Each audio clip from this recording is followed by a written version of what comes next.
Mengenal Tategoi dan Tateshita. Tidak sedikit di luar sana, banyak penghobi baru maupun para dealer-dealer ataupun seller melabeli ikan koi mereka sebagai ikan koi Tategoi, baik itu produk koi lokal maupun produk koi impor.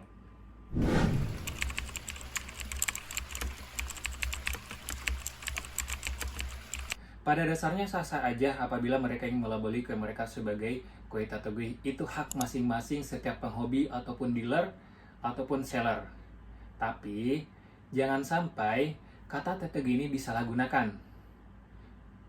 Jangan sampai itu menjadi senjata marketing mereka melalui kata Tategoi agar ikan koi yang mereka ingin jual itu menjadi harganya mahal, melambung tinggi, menjadi harga premium.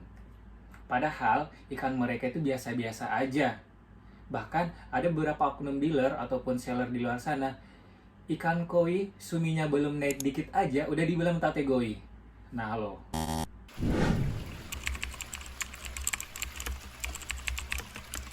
Menurut kamus dari The Quiz Indonesia, kata Tategoi ini artinya adalah koi akan menjadi luar biasa di kemudian hari. Koi ini belum mencapai puncak kecantikannya, tetapi mempunyai masa depan yang menjanjikan apabila dipelihara dengan baik.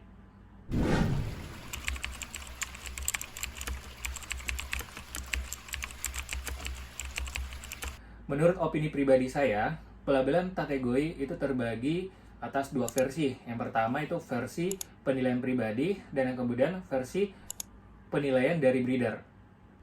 Jika dalam hal ini pelabelan Tategoi itu hanya untuk penilaian pribadi, maka kita hanya cukup memperhatikan koi tersebut punya nggak ciri-ciri masa depan yang baik, baik dari sisi kualitas body, kualitas skin, maupun kualitas pattern atau pola.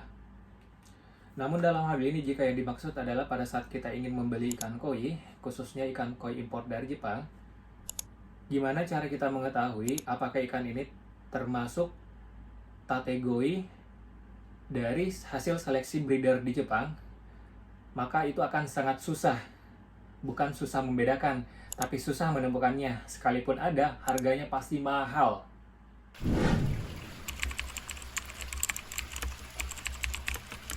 Karena breeder di Jepang pada prinsipnya pasti akan mempertahankan dan berusaha untuk tidak menjual ikan-ikan Tategoi mereka yang menurut mereka itu memiliki masa depan yang bagus.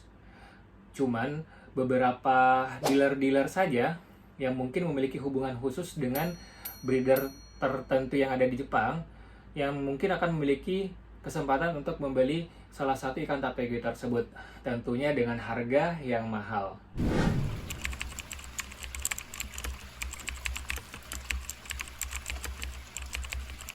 Nah, jadi gini proses budidaya ikan koi di Jepang.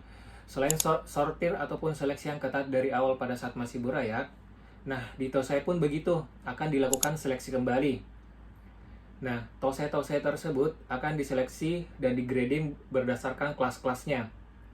Nah, tosai yang memiliki kualifikasi, memiliki kualitas seperti body yang bagus ataupun pattern atau skin yang mungkin memiliki masa depan yang bagus menurut breeder di Jepang, itu akan di-keep, dipertahankan dan akan dibesarkan kembali di matpon. Nah, koi inilah yang disebut sebagai Tategoi koi. Nah, sedangkan sisanya yang tidak lolos seleksi atau sisa sortiran yang tadi, inilah disebut sebagai Tateshita Tosai. Tateshita Tosai inilah yang dijual ke seluruh dealer-dealer yang ada di dunia, termasuk dealer-dealer yang ada di Indonesia. Selanjutnya, Tosai Tategoi tadi yang sudah dibesarkan di matpon, pada saat mereka mencapai umur nisai, mereka akan dipanen kembali dan kemudian akan diseleksi lagi.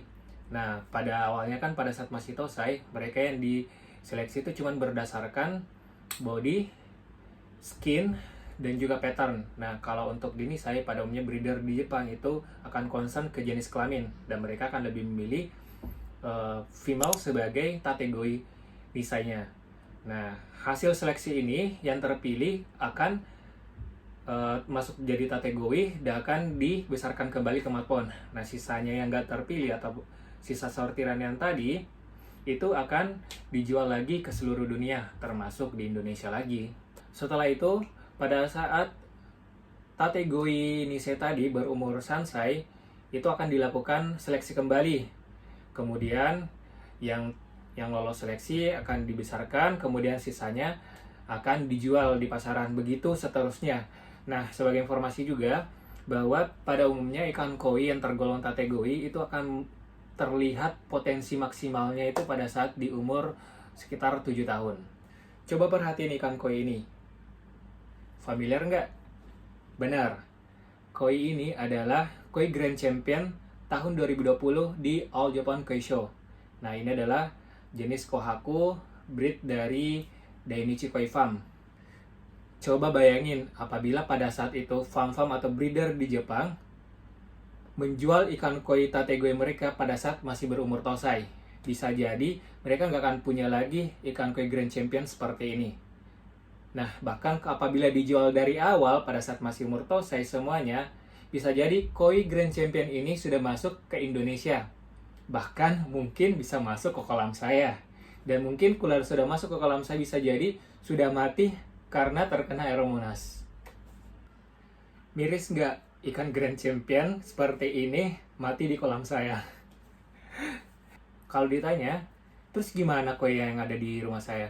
Ya iyalah, itu jelas Tateshita. Mana mungkin saya mampu untuk membeli ikan sekelas tategoi import dari Jepang.